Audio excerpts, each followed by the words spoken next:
Hello everyone. कैसे हैं आप सभी। एक बार फिर से आप सभी का ज्योग्राफी वाला जयपुर यूट्यूब चैनल पर हार्दिक स्वागत है।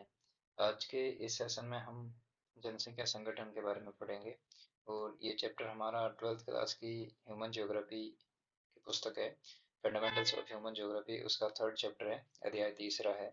और इससे पहले दो सेशन हमने दो चैप्टर किए थे। इसमें फर्स्ट चैप्टर में हमने ह्यूमन ज्योग्राफी के इवोल्यूशन के बारे में पढ़ा था और उसमें हमने वेरियस थिंकर्स की जो ह्यूमन डेफिनेशन है, ह्यूमन ज्योग्राफी की डेफिनेशन है, उसके बारे में डिस्कस किया था कि रेड जेल और सैंपल और ब्लास ने ह्यूमन ज्योग्राफी को कैसे डिफाइन किया था और उनकी जो इंटरेक्शन है between human and physical geography, उसके पॉइंट ऑफ व्यू से उन्होंने ह्यूमन ज्योग्राफी डिफाइन की थी।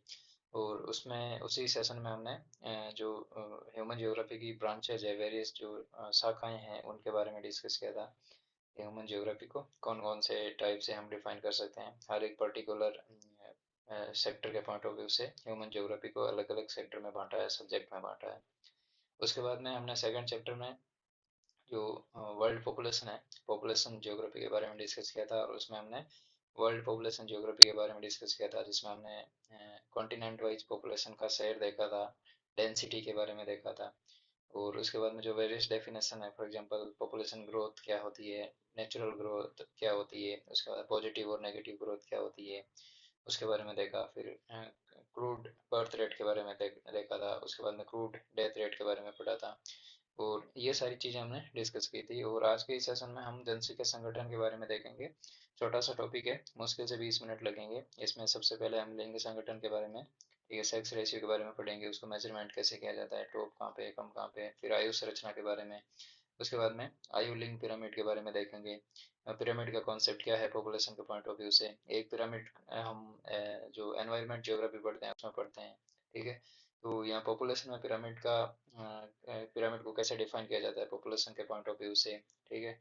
और उसके बाद में हम ग्रामीण और नगरीय संगठन के बारे में देखेंगे और लास्ट में लिटरेसी यानी साक्षरता के बारे में देखेंगे। तो मैन इस टॉपिक में ये चार पांच बड़ी बड़ी चीज़ें हैं, इनको एक बार अच्छे से डिस्कस कर लेते हैं। क्वेश्चन पूछे जाते हैं उनको भी आगे जैसे जैसे टॉपिक आते जाएंगे मैं आपको एग्जांपल देता जाऊंगा कि कौन से एग्जाम में किस टाइप का क्वेश्चन पूछा है, ठीक है। तो चलिए डिस्कशन स्टार्ट करते हैं। तो शुरुआत में बोल रहा है कि किसी भी देश के विविध प्रकार के किसी भी देश में विविध प्रकार के लोग रहते हैं। प्रत्येक व्यक्ति अपने नाम में अपने आप में अद्वितीय है। लोगों की आयु, लिंग तथा उसके निवास स्थान के आधार पर पृथक किया जा सकता है। जनसंख्या को पृथक करने वाली कुछ अन्य विशेषताएं हैं: व्यवसाय, शिक्षा और जीवन प्रत्याशा।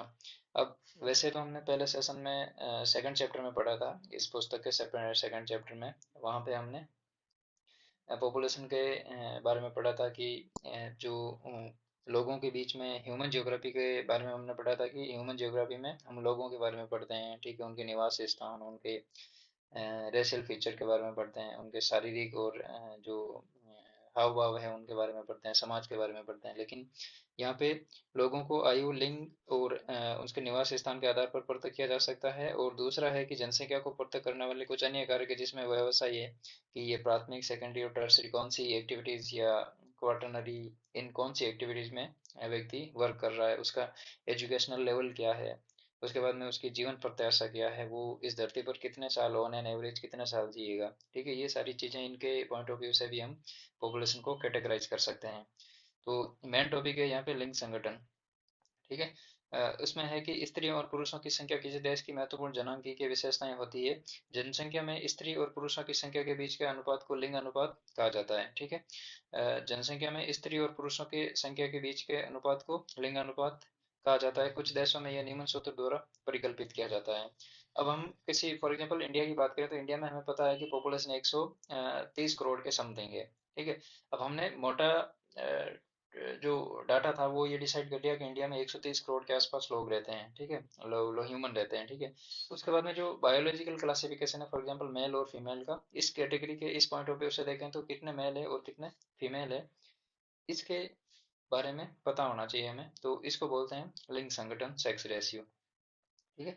इसमें सेक्स रेशियो को डिफाइन करने के, मेजर करने के दो तरीके हैं, ठीक है। जिसमें पहला है पुरुषों की संख्या बटा स्त्रियों की संख्या, और इसको मल्टीपल 1000 से कर देते हैं, यानी प्रति हजार स्त्रियों पर पुरुषों की संख्या, प्रति हजार स्त्रियों पर पुरुषों की संख्या। और दूसरा तरीका है जिसमें जिसको भारत में उपयोग किया जाता है, ठीक है, इसमें है स्त्रियों की संख्या बटा पुरुषों की संख्या, यानी प्रति हजार पुरुषों पर स्त्रियों की संख्या, प्रति हजार पुरुषों पर स्त्रियों की संख्या और मल्टीपल 1000।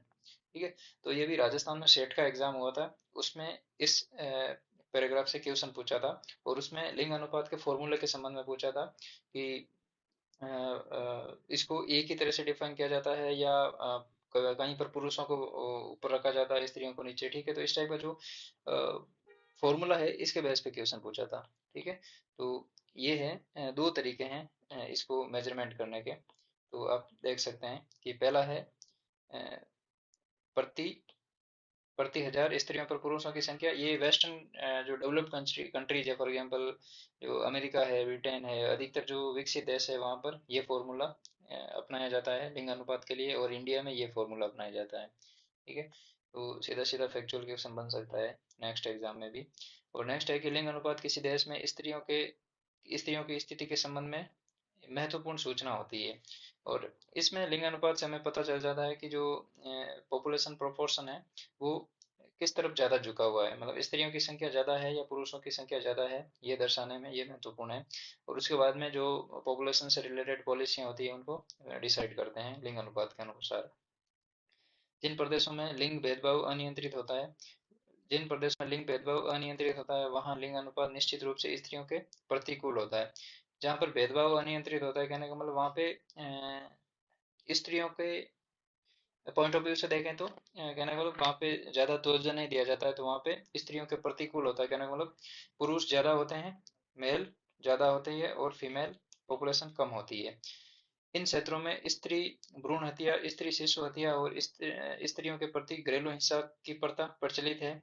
और इसका एक कारण इन क्षेत्रों में स्त्रियों की सामाजिक आर्थिक स्तर का निम्न स्तर होना ये भी है। कहने का मतलब स्त्री को जो फीमेल पॉपुलेशन है उसको सोसाइटी में तवज्जो नहीं दिया जाता है। ठीक है, तो वहाँ पर सामाजिक और आर्थिक स्तर पर भी इनकी इनका जो लेवल है ह्यूमन डेवलपमेंट का, स्त्रियों के पॉइंट ऑफ व्यू से बात करें तो उनका निम्न है वहाँ पर।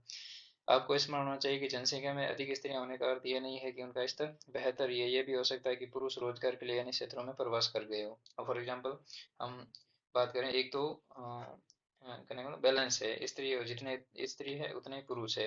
अब फॉर एग्जांपल ये कोई बी रीजन है, ठीक है, ये रीजन में पॉपुलेशन बैलेंस है और बी रीजन में यहाँ पे स्त्रियां ज्यादा है। ठीक है, तो स्त्रियां ज्यादा है इसका मतलब ये नहीं है कि यहाँ पर जो इस रीजन का पॉपुलेशन प्रोपोर्शन है वो स्त्रियों की तरफ ज्यादा झुका हुआ है। यहाँ से जो मेल कैंडिडेट थे वो किसी सी रीजन में कमाने के लिए, रोजगार के लिए या सर्विस के लिए गए होंगे। ठीक है, तो वो कुछ टाइम बाद में वापस अपने बी स्थान पर आ जाते हैं, तो ये भी हो सकता है। प्राकृतिक लाभ बनाम सामाजिक हानि। अब यहाँ पे सेक्स रेशियो के बारे में बात की गई है कि स्त्रियों और पुरुषों की तुलना में जैविक लाभ प्राप्त होते हैं। स्त्री को पुरुषों की तुलना में जैविक लाभ प्राप्त हैं क्योंकि वे पुरुष की तुलना में अधिक स्थितिस्थापक होती है। फिर भी ये लाभ उन सामाजिक हानियों व भेदभाव द्वारा जिन्हें वे अनुभव करती है समाप्त हो जाते हैं। कहने का मतलब जो मेल डोमेन सोसाइटी होती है वहाँ पर स्त्रियों की चलती नहीं है। ठीक है, तो जिन स्त्रियों को जो सामाजिक सूझबूझ होती है, ठीक है, और उनको रियलिटी पता होती है, वो भी एक्सप्रेस नहीं कर पाती है, तो उनकी वजह से वो उनका जो लेवल है वो कम ही रहता है सामाजिक आर्थिक स्तर पर। ठीक है, अब नेक्स्ट है विश्व की जनसंख्या का औसत लिंगानुपात प्रति 100 स्त्रियों पर 102 पुरुष है। ठीक है, अभी यदि हम वर्ल्ड एवरेज की बात करें कि विश्व में एवरेज सेक्स रेशियो कितना है, तो वो प्रति 100,000 प्रति 102 पुरुष पर, एक मिनट, 102 पुरुष पर 100 स्त्री है। कहने का मतलब पूरे विश्व में ऑन एन एवरेज 2 पुरुष ज्यादा है स्त्रियों की तुलना में। विश्व में उच्चतम लिंगानुपात लेटविया में दर्ज किया गया है जहाँ प्रति 100 स्त्रियों पर 85 पुरुष है। ठीक है, 100 स्त्रियों पर 85 पुरुष है। कहने का मतलब स्त्रियों की संख्या तो 100 है और पुरुषों की संख्या 85 है, मतलब 15 स्त्रियां ज्यादा है। ठीक है, 15 फीमेल कैंडिडेट ज्यादा है as compare to male candidate. उसके बाद में इसके विपरीत निम्नतम लिंग अनुपात संयुक्त अरब अमीरात यूएई का है, जो जहाँ पर 100 स्त्रियों पर 311 पुरुष है। ठीक है, अब यहाँ पे जो सेक्स रेशियो है वो बिल्कुल विपरीत है। ठीक है, यहाँ पे 100 स्त्रियों पर 311 पुरुष है। ठीक है, लिंग अनुपात के विश्व प्रतिरूप से विश्व के विकसित प्रदेशों में कोई अलग अंतर नहीं दिखाई देता। संयुक्त राष्ट्र संघ द्वारा सूचीबद्ध 139 देशों में लिंग अनुपात स्त्रियों के अनुकूल है, जबकि शेष 72 देशों में ये उनके प्रतिकूल है। अब ये लाइन इंपॉर्टेंट है कि यूएनओ का जो डाटा है उसके अनुसार 139 देशों में लिंग अनुपात स्त्रियों के लिए अनुकूल है। कहने का मतलब वहां पर स्त्रियों की संख्या पुरुषों से ज्यादा है, लेकिन 72 देश ऐसे हैं जहाँ पर पुरुषों की संख्या स्त्रियों की तुलना में ज्यादा है। ठीक है, तो यहाँ पे स्टेटमेंट बेस्ट क्वेश्चन आ सकता है कि विश्व का प्रेजेंट टाइम का जो सेक्स रेशियो पैटर्न है वहाँ पर अधिकांश देश ऐसे हैं जहाँ पर स्त्रियों की तुलना में पुरुषों की संख्या कम है। तो ये बात बिल्कुल सही है, 139 देश है और 72 कंट्रीज ऐसी है जहाँ पर स्त्रियों के प्रतिकूल है। सामान्यतः एशिया में लिंग अनुपात निम्न है। चीन, जापान, सऊदी अरब, पाकिस्तान और अफगानिस्तान जैसे देशों में लिंग अनुपात भी और भी निम्न है। ठीक है, अब इंडिया की बात करें, पर्टिकुलर इंडिया की बात करें, तो इंडिया का सेक्स रेशियो प्रेजेंट टाइम में 2011 में है 943, और यही 2001 में था 933, और इसी हम 1951 की बात करें तो ये था 946। ठीक है, तो ये इस 40 के आंकड़े के आसपास रहता है। ठीक है, तो ये 2011 का है, ये 2001 का है और ये 1951 का है। ठीक है, दूसरी ओर रूस सहित यूरोप के बड़े भागों में पुरुष अल्प संख्या में है, पुरुष कम है, और यूरोप के अनेक देशों में पुरुषों की कमी है, वहाँ स्त्रियों की बेहतर स्थिति है। और भूतकाल में विश्व के विभिन्न भागों में अत्यधिक पुरुष उत्प्रवास के कारण है। उत्प्रवास का क्या मतलब होता है? कोई भी व्यक्ति किसी रीजन से आउट हो जाना, बाहर हो जाना, किसी दूसरे रीजन में चले जाना। ठीक है, अप्रवास का मतलब होता है किसी बाहर के स्थान से व्यक्ति का अकेले जाना। हमने पढ़ा था कि आप्रवास में सबसे ज्यादा महाराष्ट्र टॉप पे है इंडिया में, और उत्प्रवास में सबसे ज्यादा यूपी टॉप पर है। ठीक है, तो जो स्त्रियों की बेहतर स्थिति तथा भूतकाल में विश्व के विभिन्न भागों में अत्यधिक पुरुष उत्प्रवास का कारण है। अब पुरुष किसी दूसरे रीजन में कमाने जाएगा तो वहां से जो पैसे भेजेगा, वहां पे उनके जो फैमिलीज है, ठीक है, पीछे परिवार छूटा हुआ है, उनको वो पैसे भेजेगा। ठीक है, तो वहां पे फीमेल कैंडिडेट क्या करेंगे कि अपने परिवार का भरण पोषण करेंगे और उनको बच्चों को पढ़ाएंगे, अच्छी शिक्षा देंगे, एजुकेशन देंगे। ठीक है, और जो मेल किसी अदर रीजन में कमाने गया है रोजगार के लिए, सर्विस के लिए, वो वहाँ पे अपने परिवार को धन भेजता रहेगा। तो इसलिए स्त्रियों की बेहतर स्थिति का एक कारण यह भी है। ठीक है, दूसरा है आयु संरचना। ठीक है, एज स्ट्रक्चर के पॉइंट ऑफ व्यू से देखें तो आयु संरचना विभिन्न आयु वर्गों में लोगों की संख्या को प्रदर्शित करती है। जनसंख्या संगठन का यह महत्वपूर्ण सूचक है क्योंकि 15 से 59, ठीक है, 15 to 59 ईयर का जो वर्ग है उसके बीच की जनसंख्या का एक बड़ा आकार एक विशाल कार्यशील जनसंख्या को इंगित करता है। अब ये सीधा सीधा क्वेश्चन बन जाएगा आपके एग्जाम में कि वर्किंग प्रोपोर्शन ऑफ पॉपुलेशन कितने एज ग्रुप के बीच में है, तो ये 15 से 59 के बीच में है। 60 वर्ष से अधिक आयु वाली जनसंख्या का एक बड़ा अनुपात उस वृद्ध जनसंख्या को प्रदर्शित करता है जिससे स्वास्थ्य संबंधी सेवाओं के लिए अधिक खर्चे की आवश्यकता है।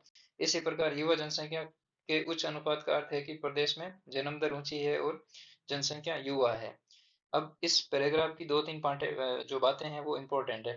पहली बात तो जो कार्यशील जनसंख्या की बात कर रहा है तो उसमें जो एज ग्रुप है वो 15 से 59 ईयर के बीच में है।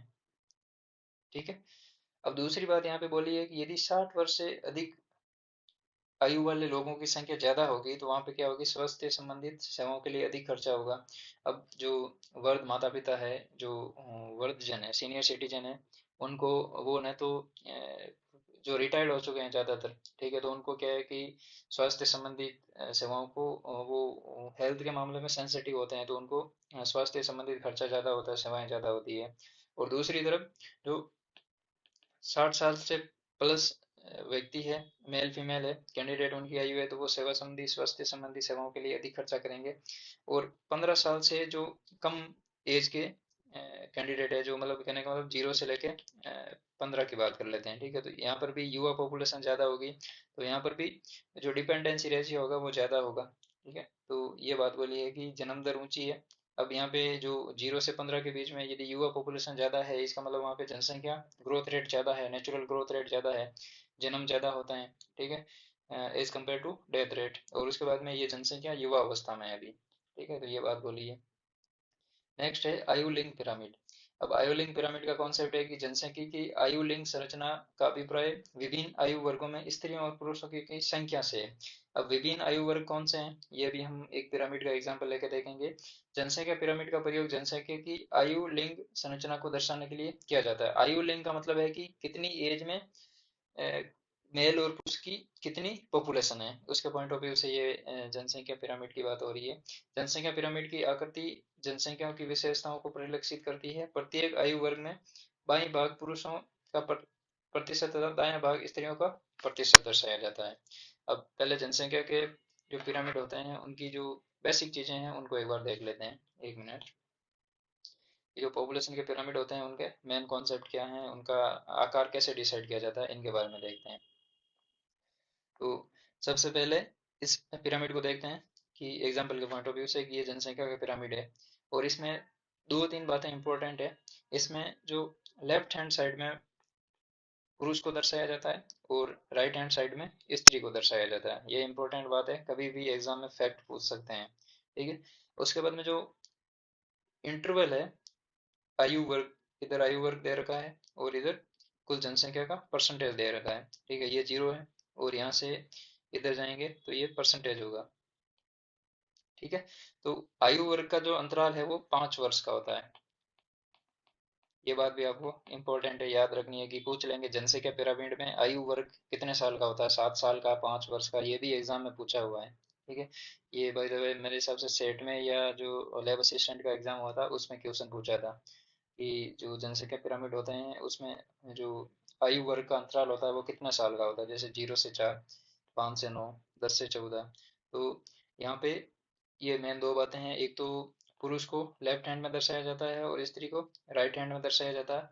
और आयु वर्ग का अंतराल होता है वो 5 वर्ष का होता है और जैसे जैसे ऊपर की तरफ बढ़ते जाएंगे एज बढ़ती जाएगी। ठीक है। तो ये तीन चार बातें इंपॉर्टेंट है, इसको आप नोटिस में रखना। अब नेक्स्ट है जो जनसंख्या के पिरामिड है उनको तीन एग्जाम्पल दिए हुए हैं, 3.1, 3.2 और 3.3 जनसंख्या पिरामिड के विभिन्न प्रकार हैं। अब पहला प्रकार है विस्तारित होती जनसंख्या। विस्तारित होती जनसंख्या का मतलब यहाँ पे ये है कि यहाँ पे पॉपुलेशन ग्रोथ रेट ज्यादा है। ठीक है, जन्म ज्यादा होते हैं और युवा पॉपुलेशन ज्यादा है। जैसे नाइजीरिया का आयु लिंक पिरामिड, जैसा कि आप देख सकते हैं, विस्तृत आकार वाला त्रिभुजाकार पिरामिड है और अल्प विकसित देशों का प्रतिरूपी है। अल्प विकसित देशों का प्रतिरूपी होने का मतलब यहाँ पे है कि ये नाइजीरिया भी विकासशील कंट्री है और यहाँ पर बर्थ रेट ज्यादा है और युवा जनसंख्या ज्यादा है। और जैसे जैसे ऊपर की तरफ जाएंगे तो जो वर्ग जनसंख्या है 85% के आसपास, वो बिल्कुल भी 1% के आसपास है। ठीक है। जो अल्प विकसित देश का प्रतिरूपी प्रतिरूपी है, इस पिरामिड में उच्च जन्म दर के कारण निम्न आयु वर्ग में विशाल जनसंख्या पाई जाती है। अब यहाँ पे जो पॉपुलेशन ग्रोथ रेट है वो बहुत हाई है। ठीक है, बहुत हाई होने का मतलब है कि जो त्रिभुज टाइप का पिरामिड बना हुआ है उसका आधार बहुत चौड़ा है। ठीक है।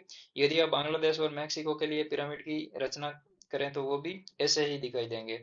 अब यहाँ पे एक तो नाइजीरिया का एग्जाम्पल दिया है हमें और एक बांग्लादेश और मैक्सिको का एग्जाम्पल दिया है। तो एग्जाम में सीधा सीधा क्वेश्चन पूछ लेंगे कि विस्तारित होती जनसंख्या के पिरामिड कौन से देश में पॉपुलेशन के कैरेक्टरिस्टिक है, मतलब ऐसे कौन से देश है जिनके पॉपुलेशन कैरेक्टरिस्टिक विस्तारित होती जनसंख्या के पिरामिड के समान है। तो आपको यहाँ से ये तीन चीजें इंपॉर्टेंट रखनी, नाइजीरिया और दूसरा बांग्लादेश और मैक्सिको, ये तीन देश याद रखने हैं। और एक चीज ये याद रखनी है कि इस पिरामिड में उच्च जन्म दर के कारण निम्न आयु वर्ग में विशाल जनसंख्या पाई जाती है। ये दो तीन बातें इंपॉर्टेंट रखनी है। ठीक है। तो पहला विस्तारित होती जनसंख्या, दूसरा नाइजीरिया मैक्सिको और जो बांग्लादेश का जनसंख्या पिरामिड है वो विस्तारित होती जनसंख्या पिरामिड के समान है और यहाँ पे उच्च जन्म दर है और युवा पॉपुलेशन ज्यादा है। दूसरा है स्त्री जनसंख्या। ठीक है। इसमें है ऑस्ट्रेलिया का आयु लिंक पिरामिड, घंटी के आकार का है, जो शीर्ष की ओर शुंडाकार होता है। यह दर्शाता है कि जन्म दर और मृत्यु दर लगभग समान है, जिसके परिणाम स्वरूप जनसंख्या स्थिर हो जाती है। अब यहाँ पर देखा जाए तो ये पॉपुलेशन शुरुआत में जो 0 से 4, 5, ठीक है, और 14 और 19, जो युवा पॉपुलेशन का प्रोपोर्शन है वो लगभग सिमिलर है, ज्यादा गैप नहीं है। ठीक है। तो यहाँ पर पॉपुलेशन स्थिर हो गई है, जितने जन्म लेते हैं उतने ही मर जाते हैं। ठीक है, उनकी डेथ हो जाती है। तो ये स्थिर पॉपुलेशन का कैरेक्टरिस्टिक है। ठीक है। और उसके बाद में ये पॉपुलेशन का जो पिरामिड है वो घंटे के आकार का है। ठीक है। तो ऐसा क्वेश्चन भी पूछ लेंगे कि कौन से देश की पॉपुलेशन का पिरामिड घंटी के आकार का है। ठीक है। तो ये भी सिंपल क्वेश्चन, सीधा फैक्चुअल क्वेश्चन बन जाएगा। नेक्स्ट है ह्रासमान जनसंख्या। ठीक है। कम होती जन्म दर। ठीक है, उसमें है कि जापान के पिरामिड का संकीर्ण आधार और सुंडाकार शीर्ष, निम्न जन्म और मृत्यु दर को दर्शाता है। और ये इस देश में जनसंख्या वृद्धि शून्य अथवा ऋणात्मक होती है। कहने का मतलब न तो वहाँ पे ग्रोथ बर्थ रेट है और ना ही वहाँ पे डेथ रेट है। ठीक है, कहने का मतलब ना तो जन्म लेते हैं ना मरते हैं, पॉपुलेशन अभी स्टैटिक अवस्था में है। ठीक है, तो जो जापान का जनसंख्या पिरामिड है वो संकीर्ण आधार है। संकीर्ण आधार देख सकते हैं आप, बिल्कुल ही मतलब इसका आधार नहीं है। जैसे जैसे एज ग्रुप में ऊपर जाएंगे तो आधार बढ़ता जाएगा, और वापस जैसे ऊपर की तरफ जाएंगे तो ये आधार घटता जाएगा। ठीक है, तो ये है जापान की जनसंख्या के बारे में कि यहाँ पे न तो जन्म दर भी निम्न है और मृत्यु दर भी निम्न है। और इसीलिए जो ग्रोथ रेट है वो शून्य है, ऋणात्मक होती है। ठीक है, तो ये है 3 टाइप के जनसंख्या पिरामिड, जिसमें पहला हमने पढ़ा था विस्तारित होता आधार, दूसरा पढ़ा था हमने स्थिर जनसंख्या, और तीसरा पढ़ा है ह्रासमान जनसंख्या। तो विस्तृत आकार में हमने नाइजीरिया, मैक्सिको और बांग्लादेश का एग्जाम्पल देखा था, और स्थिर जनसंख्या में ऑस्ट्रेलिया का आकार देखा था पिरामिड का, और ह्रासमान जनसंख्या में जापान का एग्जाम्पल देखा था। तो ये 3 पिरामिड है, आपको याद रखने हैं। ठीक है, और नेक्स्ट है हमारा, अब इसमें हम इंडिया की बात करें तो इंडिया कौन सी कैटेगरी में आया? तो इंडिया भी विस्तारित होती जनसंख्या की कैटेगरी में ही आएगा। या हम मान लेते हैं कि इंडिया थोड़ा सा इस ऑस्ट्रेलिया वाले पिरामिड की तरफ मूव कर रहा है, क्योंकि इंडिया में जो क्रियाशील पॉपुलेशन है उसका प्रोपोर्शन लगभग 63% के आसपास है। ठीक है, तो बीच में जो इंडिया का पॉपुलेशन ग्रोथ है वो ज़्यादा है बीच वाले पोर्शन में। ठीक है, तो जैसे जैसे उत्तर की तरफ जाएंगे तो इंडिया वाले पिरामिड में भी आकार घटता जाएगा। ठीक है, तो ये जनांगीय ईयर बुक जो 2009-10 की है संयुक्त राष्ट्र सांख्यिकी प्रभाग की, उसमें ये डाटा दे रखे हैं सारे। अब नेक्स्ट है वृद्ध होती जनसंख्या। जनसंख्या का वर्ध होना एक ऐसी प्रक्रिया है जिसमें बुजुर्ग संख्या का हिस्सा अनुपात की दृष्टि से सबसे बड़ा हो जाता है। 20वीं शताब्दी की नई परिघटना है। विश्व के अधिकांश विकसित देशों में उच्च आयु वर्गों में बढ़ी हुई जीवन प्रत्याशा के कारण जनसंख्या बढ़ गई है। जन्म दरों में ह्रास के साथ जनसंख्या में बच्चों का अनुपात भी घट गया है। अब भाई साहब क्या होता है एक्चुअली में कि इंडस्ट्रियल रिवॉल्यूशन के आसपास उस समय इतनी मेडिकल फैसिलिटी थी नहीं, और मतलब इंडस्ट्रियल रिवॉल्यूशन के पहले इतनी मेडिकल फैसिलिटी थी नहीं, और बाद में जैसे जैसे टेक्नोलॉजिकल इनोवेशन हुआ, ठीक है, और नए नए इन्वेंट किए गए मेडिकल इक्विपमेंट इन्वेंट किए गए। ठीक है, तो पहले क्या होता था, इंडस्ट्रियल रिवॉल्यूशन से पहले क्या होता था कि कोई महामारी आती थी, या उस समय बर्थ रेट भी हाई थी और डेथ रेट भी हाई थी। अब जैसे ही इंडस्ट्रियल रिवॉल्यूशन हुआ, हमने बर्थ रेट को कंट्रोल नहीं किया, लेकिन हमने डेथ रेट को कंट्रोल कर लिया। ठीक है, जो पॉपुलेशन की मृत्यु दर थी उसको कंट्रोल कर लिया। तो जो सिचुएशन इंडस्ट्रियल रिवॉल्यूशन से पहले थी कि वहाँ पे 35 जन्मते थे और उनमें से 30-35 की मृत्यु हो जाती थी, डेथ हो जाती थी। लेकिन बाद में इंडस्ट्रियल रिवॉल्यूशन के बाद में टेक्नोलॉजिकल इनोवेशन हुआ, मेडिकल सेक्टर में रिवॉल्यूशन आया। ठीक है, बहुत सारे ऐसे इक्विपमेंट डेवलप किए जिसकी वजह से हम डेथ रेट को कंट्रोल कर सकते हैं। फॉर एग्जांपल कोई महामारी आती थी, कोई जो जेनेटिक डिसऑर्डर होता था उसको भी हमने दूर किया। ठीक है, तो इस वजह से जो डेथ रेट को कम किया। तो बाद में क्या है कि जन्मते 35 थे और जो डेथ रेट थी वो बिल्कुल 15-20 के आसपास आ गई। तो इस वजह से पॉपुलेशन ग्रोथ एकदम बढ़ी, और धीरे धीरे ये ट्रेंड जैसे औद्योगिक क्रांति 1750 के आसपास हुई, और जैसे जैसे 1850 1950 और प्रेजेंट टाइम की सिचुएशन आई, वैसे वैसे क्या हुआ कि उस समय हमने पॉपुलेशन की डेथ रेट को कंट्रोल किया था। तो धीरे धीरे जो वर्धाजन है, ठीक है, वर्धजन की पॉपुलेशन है वो धीरे धीरे बढ़ी, और प्रेजेंट टाइम में ये ट्रेंड बन रहा है कि विश्व के अधिकांश देश ऐसे हैं, for example Italy, Japan, Germany, इनमें जो जो वृद्ध अवस्था की पॉपुलेशन है वो बहुत ज्यादा बढ़ गई है। फॉर एग्जांपल इटली, जापान और जर्मनी की बात करें तो लगभग 25% से ज्यादा लोग वहाँ पे 60% से 60 ईयर से अधिक एज वाले हैं। ठीक है, तो इस वजह से प्रेजेंट टाइम में ये ट्रेंड बना हुआ है कि यहाँ पे अभी पॉपुलेशन को कंट्रोल तो कर लिया है, पहले हमने डेथ रेट को कंट्रोल किया था, फिर हमने पॉपुलेशन ग्रोथ जो प्रोडक्टिव रेट थी उसको कंट्रोल किया। ठीक है, तो धीरे धीरे करके हमने मेडिकल फैसिलिटी की वजह से ये सारी चीजें तो कंट्रोल कर ली है, लेकिन इंडस्ट्रियल रिवॉल्यूशन के जस्ट बाद में हमने ये नहीं सोचा कि हमारा जो डेथ रेट कंट्रोल करने का कॉन्सिक्वेंसेज है वो 200 साल 300 साल बाद में नेगेटिव हो जाएगा। फॉर एग्जांपल जापान के लिए नेगेटिव हो गया, इटली के लिए नेगेटिव हो गया, वहाँ पे ग्रोथ रेट बिल्कुल ही जीरो है। ठीक है, और इंडिया टाइप की जो कंट्रीज है, चाइना टाइप की कंट्रीज है, ठीक है, चाइना में तो अब वापस ये सिचुएशन हो रही है कि जो वन चाइल्ड पॉलिसी थी उसको अब 2 चाइल्ड में कन्वर्ट कर दिया गया है, और तो जो 3 चाइल्ड पॉलिसी है उसको भी उन्होंने लागू कर दिया है कि आप 3 बच्चे तक पैदा कर सकते हैं, ठीक है। लेकिन इंडिया में ये सिचुएशन अभी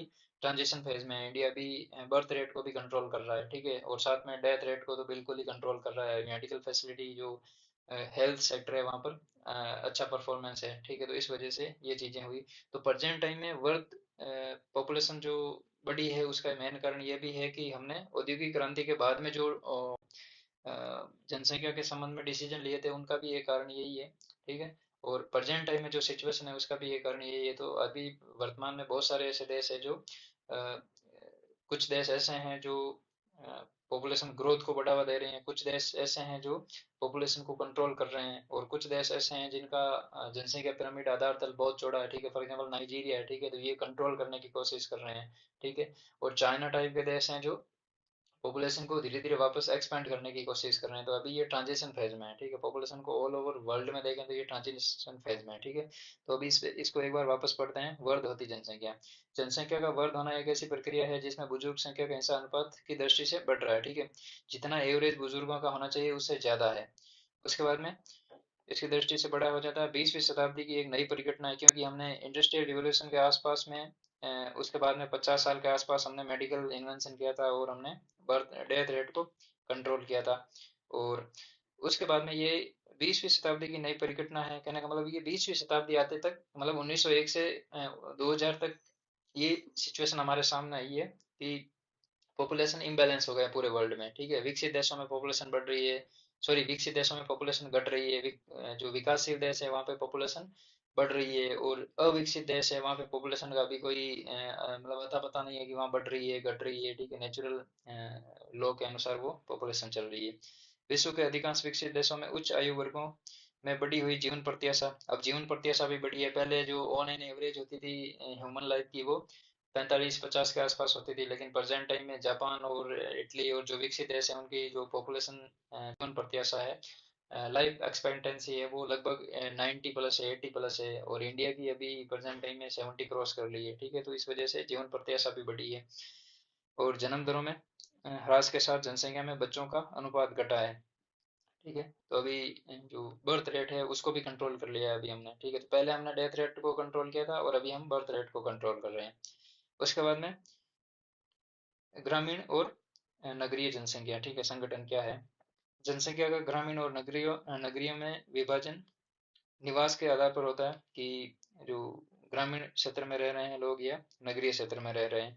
अब ग्रामीण और नगरीय जनसंख्या का डिसाइड कैसे करेंगे हम ये जो 11th क्लास की या 12th क्लास की एनसीईआरटी है ह्यूमन ज्योग्राफी की उसको पढ़ेंगे, तब हम पढ़ेंगे कि ग्रामीण और नगरीय परिभाषा में क्या अंतर है। जैसे हम उस समय 2011 की सेंसस के अनुसार जो जिस रीजन की पॉपुलेशन 5,000 के आसपास हो, और वहाँ की जो डेंसिटी वो 400 हो व्यक्ति, ठीक है, और 75% प्लस पॉपुलेशन हो वो नॉन एग्रीकल्चरल एक्टिविटी में संलिप्त हो, ठीक है। तो ये सारी नगरीय परिभाषाएं हैं, नगरीकरण की परिभाषाएं इंडिया में, और अलग अलग देशों में ये भी अलग अलग है, ठीक है। तो इसके आधार पर ये विभाजन आवश्यक है, क्योंकि ग्रामीण और नगरीय जनसंख्या आजीविका और सामाजिक दशाओं में एक दूसरे से भिन्न होती है। ग्रामीण और नगरीय जनसंख्या में आजीविका रहन सहन अलग होता है, और सामाजिक दशाएं सोशल स्टेटस अलग होता है दोनों जगहों का। ग्रामीण और नगरीय क्षेत्र में आयु लिंग संगठन व्यावसायिक संरचना जनसंख्या का घनत्व तथा विकास के स्तर में विकास के स्तर अलग अलग होते हैं, ठीक है। अब रूरल का सेक्स रेशियो अलग होगा, ग्रामीण का अलग होगा, ठीक है, और अर्बन का अलग होगा, ठीक है, शहरी क्षेत्र का अलग होगा। उसके बाद में व्यावसायिक संरचना अलग होगी, जनसंख्या का घनत्व अलग होगा। ग्रामीण में जनसंख्या का घनत्व बहुत कम होगा, और शहरों में बहुत ज्यादा होगा, ठीक है। दिल्ली जैसे रीजन में तो एक स्क्वायर किलोमीटर में 11,000 प्लस लोग रहते हैं, ठीक है। तो इस वजह से यहाँ पे अलग अलग है। तो यहाँ पे कुछ जनरल बातें दे रखी है। यद्यपि ग्रामीण और नगरीय जनसंख्या में अंतर करने के मापदंड एक देश से दूसरे देश में भिन्न होते हैं, ठीक है, भिन्न भिन्न है। जैसे इंडिया में हम ग्रामीण और शहरी जनसंख्या में जो डेफिनेशन है कि हम किस क्षेत्र को शहरी बोलेंगे, तो ये अलग है। और कनाडा का एग्जाम्पल है तो वहाँ पे अलग है। सामान्य रूप से ग्रामीण क्षेत्रों में होते हैं सामान्य रूप से ग्रामीण क्षेत्र वे होते हैं जिसके लोग प्राथमिक क्रियाओं में संलग्न होते हैं, और नगरीय क्षेत्र वे होते हैं जिसके अधिकांश कार्यशील जनसंख्या गैर प्राथमिक क्रियाओं में संलग्न होती है, ठीक है। जो प्राइमरी एक्टिविटीज है उनको हम एक फैक्टर के रूप में लेते हैं कि ग्रामीण और नगरीय जनसंख्या को डिवाइड करने के लिए। उसके बाद में है चित्र 3.4 कुछ चुने देशों ग्रामीण और नगरीय लिंग संगठन को दर्शाता है, ठीक है। पहले हम इस मैप को देखते हैं। 3.4 में ग्रामीण और नगरीय लिंग संगठन, ठीक है। तो ये जो लाइनिंग पोर्शन है ये है ग्रामीण एरिया, रूरल को दर्शाता है, और जो शेडेड और वाइट पोर्शन है, डार्क वाइट और डार्क ब्लैक, ठीक है, ये शहरी क्षेत्र को दर्शाता है। तो जिम्बाब्वे एकमात्र ऐसा देश है जहाँ पर शहरी लिंगानुपात ज्यादा है, नहीं लिंगानुपात नहीं, शहरी प्रोपोर्शन ज्यादा है, ठीक है, ग्रामीण नगरीय लिंग संगठन, ठीक है, इसमें जिम्बाब्वे एकमात्र ऐसा देश है जहाँ पर ग्रामीण पॉपुलेशन और शहरी पॉपुलेशन के बीच में प्रति हजार पुरुषों की तुलना में स्त्रियां, यहाँ पे सॉरी सेक्स रेशियो की बात हो रही है, ठीक है, सॉरी, यहाँ पे सेक्स रेशियो की बात कर रहे हैं, ठीक है। तो जिम्बाब्वे एकमात्र ऐसा देश है जहाँ पर अर्बन सेक्स रेशियो ज़्यादा है और रूरल सेक्स रेशियो कम है। उसके बाद में कनाडा की बात आती है, तो कनाडा में रूरल सेक्स रेशियो ज़्यादा है, अर्बन सेक्स रेशियो कम है। ब्राज़ील की बात आती है तो सेम सिचुएशन है। और इसी तरह नेपाल, हाँ, एक नेपाल एक दूसरा देश ऐसा है जहाँ पर शहरी लिंगानुपात ज़्यादा है एज कम्पेयर टू ग्रामीण। और उसके बाद में फिनलैंड, फिनलैंड में वापस रिवर्स कंडीशन है, वहाँ पे शहरी लिंगानुपात कम है और ग्रामीण लिंगानुपात ज़्यादा है। न्यूजीलैंड में भी शहरी लिंगानुपात कम है और ग्रामीण लिंगानुपात ज़्यादा है, ठीक है।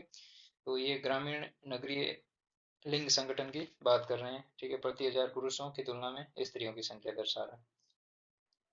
उसके बाद नेक्स्ट है कनाडा और फिनलैंड जैसे पश्चिमी यूरोपीय देशों में ग्रामीण और नगरीय लिंग अनुपात में अंतर अफ्रीकी और एशियाई देशों क्रमशः जिम्बाब्वे और नेपाल के ग्रामीण और नगरीय लिंग अनुपात के विपरीत है, ठीक है। कहने का मतलब जिम्बाब्वे और नेपाल में तो जो अर्बन सेक्स रेशियो है वो कनाडा और फिनलैंड की तुलना में ज़्यादा है। जैसे कनाडा और फिनलैंड की बात करें तो यहाँ पे अर्बन सेक्स रेशियो वो कम है एज कम्पेयर टू रूरल। वहीं हम जिम्बाब्वे और नेपाल की बात करें तो यहाँ पर अर्बन सेक्स रेशियो ज़्यादा है और रूरल सेक्स रेशियो कम है। पश्चिमी देशों में ग्रामीण क्षेत्रों पश्चिमी देशों में ग्रामीण क्षेत्रों में स्त्रियों की अपेक्षा पुरुषों की संख्या अधिक है, जबकि नगरीय क्षेत्रों में स्त्रियों की संख्या पुरुषों की अपेक्षा अधिक है। नेपाल, पाकिस्तान और भारत जैसे देशों में स्थिति इसके विपरीत है। नगरीय क्षेत्रों में रोजगार के अवसरों की अधिक संभावना के कारण ग्रामीण क्षेत्रों से महिलाओं के आगमन के परिणाम स्वरूप यूरोप, कनाडा और संयुक्त राज्य अमेरिका के नगरीय क्षेत्रों में महिलाओं की अधिकता होती है। कृषि भी इन विकसित देशों में अत्यधिक मशीनीकृत है और ये लगभग पुरुष प्रधान व्यवसाय है, ठीक है। तो वहाँ पे एग्रीकल्चर पुरुष ही करते हैं क्योंकि वो मशीनकृत है, ठीक है, टेक्नोलॉजी बेस्ड है। इसके विपरीत एशिया के नगरीय क्षेत्रों में पुरुष प्रधान प्रवास के कारण लिंग अनुपात भी पुरुषों के अनुकूल है। उल्लेखनीय है कि भारत जैसे देश में ग्रामीण क्षेत्रों में कृषि कार्य में महिलाओं की सहभागिता काफी ऊंची है। अब अमेरिका और जो वेस्टर्न कंट्रीज है वहाँ पर क्या है, एग्रीकल्चर कौन करते हैं ज्यादातर, मेल कैंडिडेट करते हैं, पुरुष करते हैं। लेकिन इंडिया में ये सिचुएशन क्या है, फीमेल करती है, ठीक है।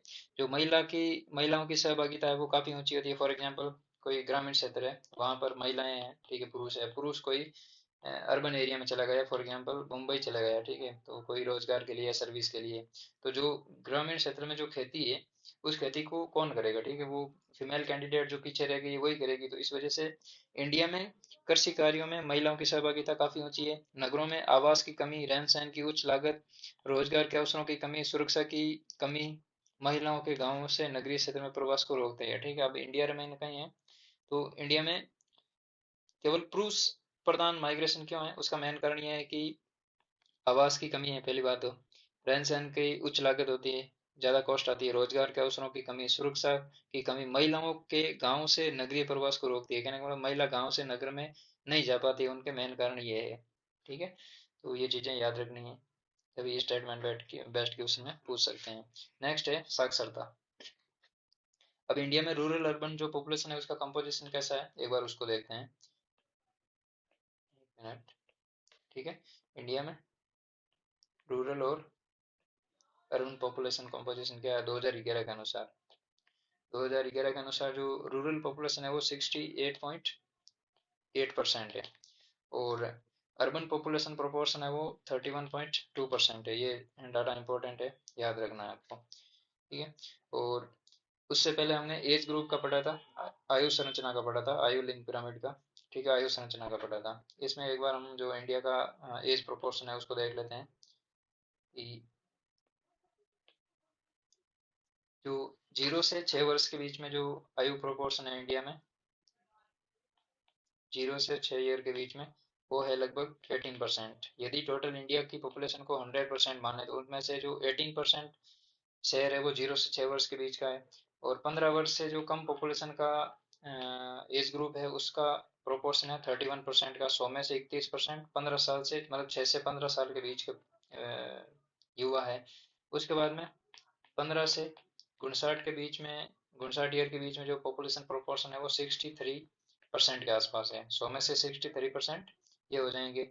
और उसके बाद में जो 60 साल से प्लस उम्र के हैं उनका परसेंटेज है 8% के आसपास। ठीक है, तो ये हमारा इंडिया का पॉपुलेशन प्रोपोर्शन है, आयु संरचना है। ठीक है, तो ये भी आप चीज इंपॉर्टेंट है, याद रखना, एग्जाम में पूछ लेंगे कि कार्यशील जनसंख्या का परसेंटेज कितना है इंडिया में, तो 63% है। ठीक है, उसके बाद में नेक्स्ट टॉपिक है हमारा साक्षरता, लिटरेसी रेट के बारे में। किसी देश में साक्षर जनसंख्या का अनुपात उसके सामाजिक आर्थिक विकास का सूचक है। अब कोई देश की बात करें, फॉर एग्जांपल इंडिया की बात करें, तो इंडिया में हम यहाँ पे सामाजिक और आर्थिक विकास के आधार पर इस देश की साक्षरता को अनुमान कर सकते हैं कि इस देश में कितने पढ़े लिखे लोग हैं। अब सोशल और इकोनॉमिक स्टेटस यदि अच्छा होगा तो यहाँ पे एजुकेशन का लेवल भी अच्छा होगा, क्योंकि इससे रहन सहन के स्तर, महिलाओं की सामाजिक स्थिति, शैक्षणिक सुविधाओं की उपलब्धता और सरकार की नीतियों का पता चलता है। ये सारी चीजें डिसाइड करती है साक्षर जनसंख्या को। आर्थिक विकास का स्तर साक्षरता का कारण एवं परिणाम दोनों ही है। ठीक है, आर्थिक विकास कारण कैसे है? साक्षरता, साक्षरता का जहाँ पर इकोनॉमिक डेवलपमेंट अच्छा होगा, ठीक है, जहाँ पर इकोनॉमिक डेवलपमेंट अच्छा होगा वहाँ पर एजुकेशन भी अच्छी होगी, और जहाँ पर इकोनॉमिक डेवलपमेंट निम्न स्तर का होगा वहाँ पर एजुकेशन भी निम्न होगी। ठीक है, तो ये है। भारत में साक्षरता 7 वर्ष से अधिक आयु वाले जनसंख्या के उस प्रतिशत को सूचित करता है जो पढ़ लिख सकता है और जिसे समझ के साथ अंक गणितीय परिकलन करने की योग्यता हो। अब ये लाइन भी इंपॉर्टेंट है, एग्जाम में सीधा सीधा क्वेश्चन पूछा हुआ है। ठीक है, ये प्रीवियस में जो भी एग्जाम हुए हैं उनमें ये क्वेश्चन पूछे गए हैं। तो साक्षरता से संबंधित है, लिटरेसी रेट क्या होती है इंडिया की, उसकी डेफिनेशन ये है कि 7 वर्ष से अधिक आयु वाले जनसंख्या के उस प्रतिशत को सूचित करता है जो पढ़ लिख सकता है और इससे जिसे समझ के साथ अंक गणितीय परिकलन करने की योग्यता हो। तो ये साक्षरता की डेफिनेशन है भारत में। और उसके बाद में नेक्स्ट हमने ये डायग्राम देख लिया कि ग्रामीण नगरीय लिंग संगठन क्या है। और उसके बाद में व्यावसायिक संरचना। ठीक है, अब लिटरेसी रेट की बात करें, इंडिया के लिटरेसी रेट की, तो इसमें 2011 के अनुसार जो मेल लिटरेसी रेट है वो है 82.10%, फीमेल लिटरेसी रेट है वो 65.46%, और टोटल जो लिटरेसी रेट है इंडिया की वो है 73.0%। ठीक है, तो ये डाटा भी आपको इंपॉर्टेंट है, याद रखना है। और नेक्स्ट हम इंडियन ह्यूमन ज्योग्राफी को डिस्कस करेंगे, उस समय ये चीज़ें डिटेल में डिस्कस करेंगे कि कौन से स्टेट टॉप पर है, कौन से लोअर है। ठीक है, तो ये सारी चीज़ें हम डिस्कस करेंगे। उसके बाद में नेक्स्ट है व्यवसायिक संरचना।